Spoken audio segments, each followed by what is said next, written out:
नमस्कार, आप देख रहे हैं दुनिया की खबर। मैं हूं शुभे मिश्रा आपके साथ। इजराइल और ईरान के बीच 5वें दिन भी हवाई हमले जारी हैं। तेल अवीव में जोरदार धमाके की आवाज सुनाई दे रही है। इजराइल ने ईरानी सरकार के मुख्यालय पर बमबारी कर दी। दोनों देशों के बीच अब जंग बढ़ती ही जा रही है। इस बीच अमेरिकी राष्ट्रपति डोनाल्ड ट्रंप ने कहा है कि ईरान को अपनी परमाणु महत्वाकांक्षाओं पर समझौते पर हस्ताक्षर करना चाहिए था, जिससे इजराइल के साथ मिसाइल हमलों को रोका जा सकता था। ट्रंप ने सभी से तेहरान खाली करने का आग्रह किया।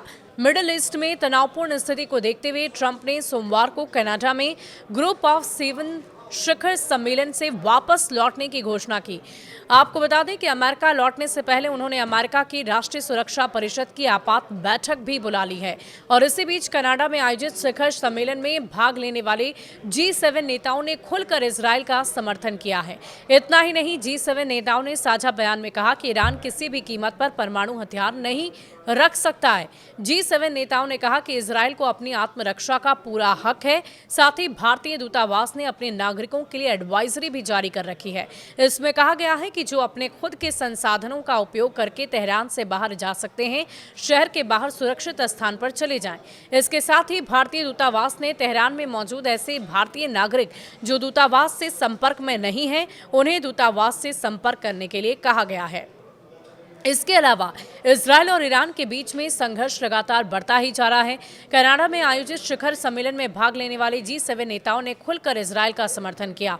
इतना ही नहीं, G7 नेताओं ने कहा कि ईरान किसी भी कीमत पर परमाणु हथियार रख सकता है, नहीं रख सकता। G7 नेताओं ने कहा कि इजराइल को अपनी आत्मरक्षा का पूरा हक है। साथ ही भारतीय दूतावास ने अपने नागरिकों के लिए एडवाइजरी जारी की। इसमें यह कहा गया कि जो अपने खुद संसाधनों का उपयोग करके तेहरान से बाहर जा सकते हैं, वो शहर के बाहर सुरक्षित तौर पर चले जाएं। तो आपको बता दें कि ईरान और इजराइल के बीच लगातार युद्ध की स्थिति बनी हुई है और ऐसे में एक एक करके जो हमले हैं वो लगातार बढ़ते ही जा रहे हैं। मिसाइलें दागी जा रही है।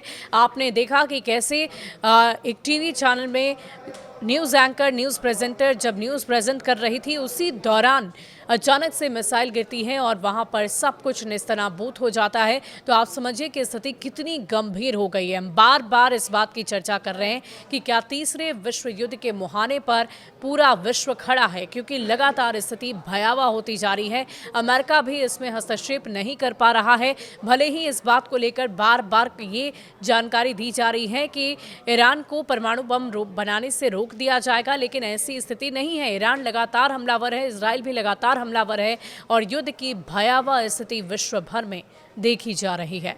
शुक्रिया।